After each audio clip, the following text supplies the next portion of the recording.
everyone, welcome to Courtroom with Nivedita Raje. We are going to discuss 5 very important Supreme Court judgments that are relevant for your competitive preparation. आप इससे जानेंगे कि supreme court ने बहुत सारी important बातें कही हैं और इनमें से आपके लिए क्या ज़रूरी है.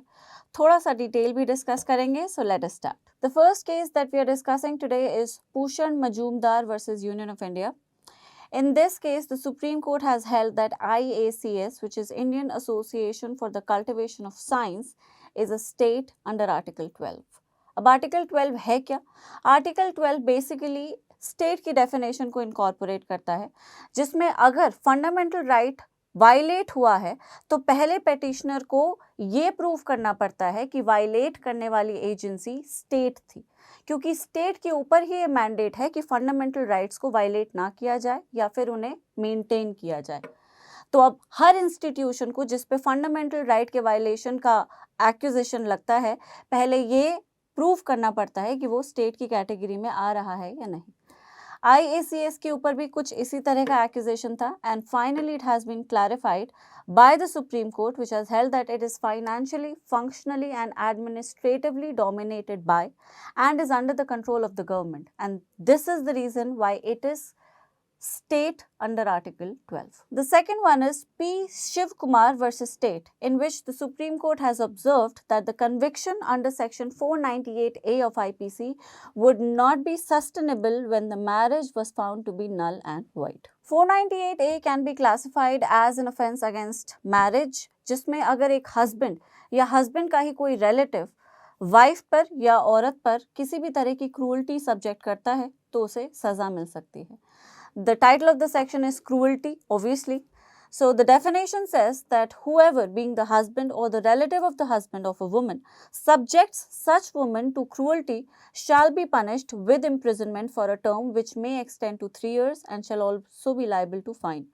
अब इस ऑफेंस के लिए ज़रूरी है कि जिस इंस्टीट्यूशन में क्रूअल्टी सब्जेक्ट की जा रही है वो मैरिज होना चाहिए, और अगर मैरिज ही नहीं है तो 498A नहीं लगेगा, और यही बात सुप्रीम कोर्ट ने इस केस में अफर्म की. Whenever there is a criminal trial, there is a question that lingers in everybody's mind. Innocence को या गिल्ट को प्रूव करने के लिए कितने विटनेसेस होने चाहिए? How many witnesses should appear and testify against conviction or against innocence?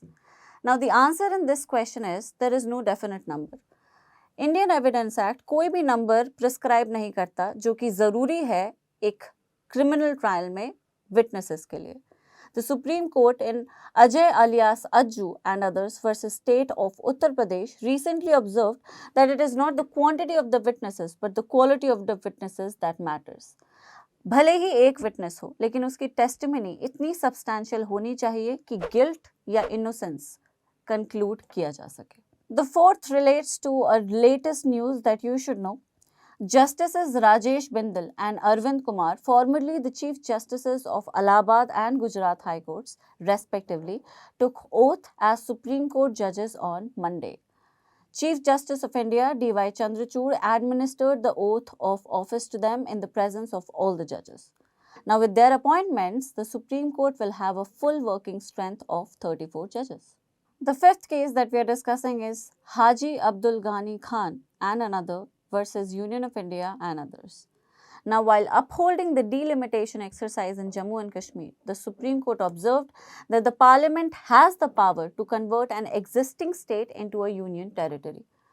The bench, comprising Justices Sanjay Kishan Kaul and Abhay S. Oka, noted that Article 3 provides that Parliament may, by law, form new states and alter the areas, boundaries or names of the existing states. As per explanation 1 of Article 3, a state includes union territory. Delimitation के ऊपर आपने बहुत सारे articles पढ़े होंगे, news में कई बार देखा होगा. Delimitation exactly है क्या? What exactly is delimitation? It literally means the act or process of fixing limits or boundaries of territorial constituencies in a country to represent changes in population. Why is the exercise of delimitation conducted? It is conducted to provide equal representation to equal segments of a population. It's also conducted for a fair division of geographical areas so that one political party does not have an advantage over others in an election. It is also done to follow the principle of one vote, one value. Now, what is the controversy that revolves around the delimitation exercise being conducted in Jammu and Kashmir? The bifurcation of J&K or Jammu and Kashmir state into the union territories of J&K and Ladakh has made delimitation of their electoral constituencies inevitable और इसी पर बहुत ज़्यादा शोर much रहा है. Finally इस delimitation exercise को कॉन्स्टिट्यूशनल डिक्लेयर करते हुए सुप्रीम कोर्ट ने सारे के सारे सवालों पे रोक लगा दी है. For more important and interesting highlights like these, do not forget to subscribe to our channel and press that bell icon so that you get notified whenever I'm up with these kinds of highlights. Thank you so much.